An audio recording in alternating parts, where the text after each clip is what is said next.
In this video, I'm going to talk about my dream home. I will say where it would be, what it would be like, why I would like it, and what I will do to get it. I'm so pleased I've got this topic because I'm fascinated by architecture and houses.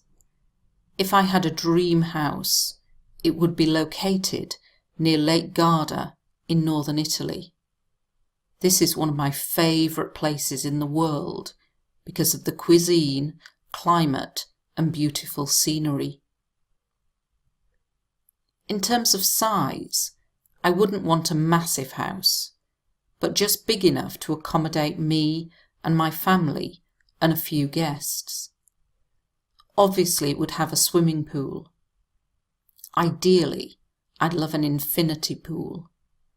That is a pool that looks like it's falling off the edge and is merging with the sky.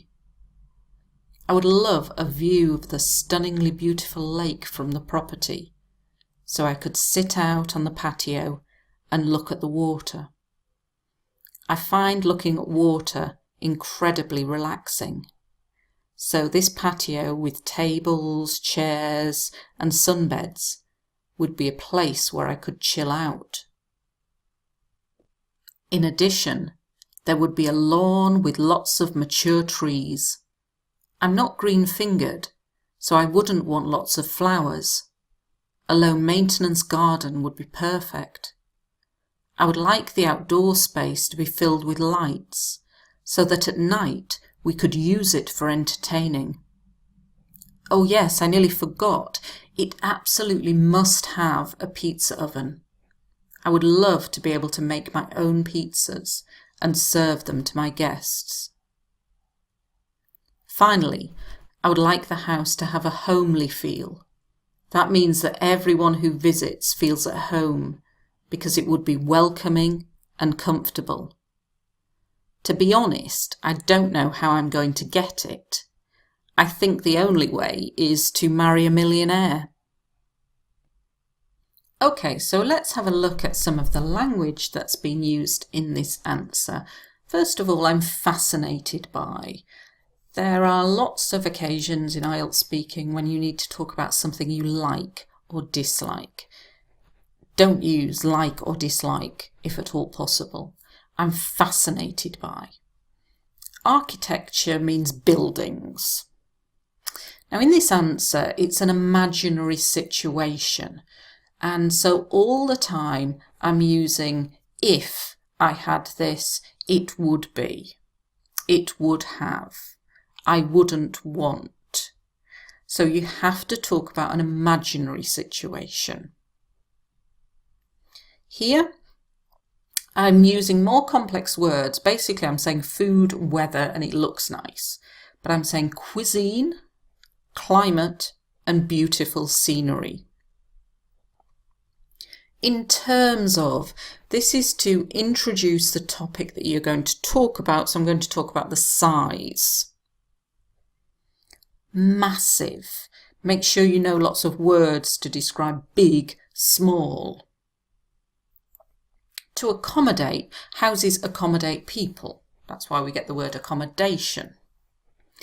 Guests, these are people who come to stay with you. Obviously, very useful word for speaking and writing. Ideally, again, very good for speaking and writing when you're describing a perfect situation. Bit of complex language here, an infinity pool. I go on to explain what it is. It's where it looks like it's falling off the edge and it merges with, it connects with the sky. Never say something's nice or beautiful. Make sure that you use something more complex. It's stunningly beautiful.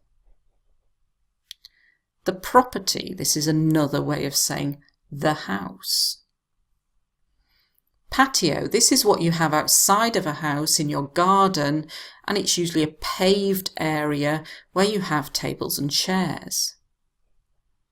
Incredibly relaxing. Not very relaxing. Make sure you use these words like extremely, incredibly. Sunbeds, these are beds that we lie on when we're sunbathing.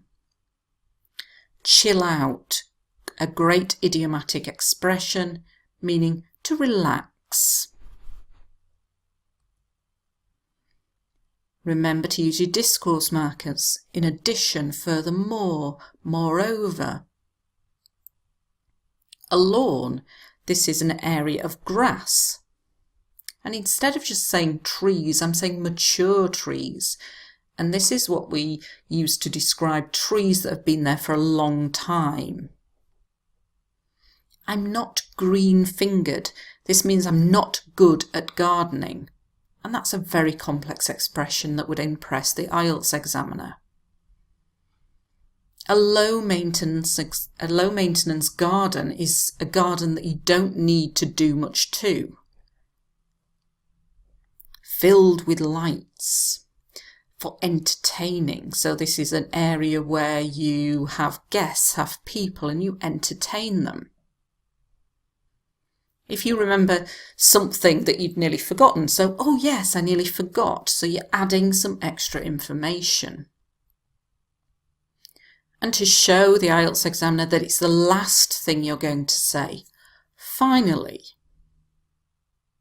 a homely feel. Just means it feels like home, but it's a very complex way of saying it. It's welcoming, it's comfortable. IELTS candidates often just use words like it's nice, it's good, it's fun. Make sure you know lots of adjectives. To be honest.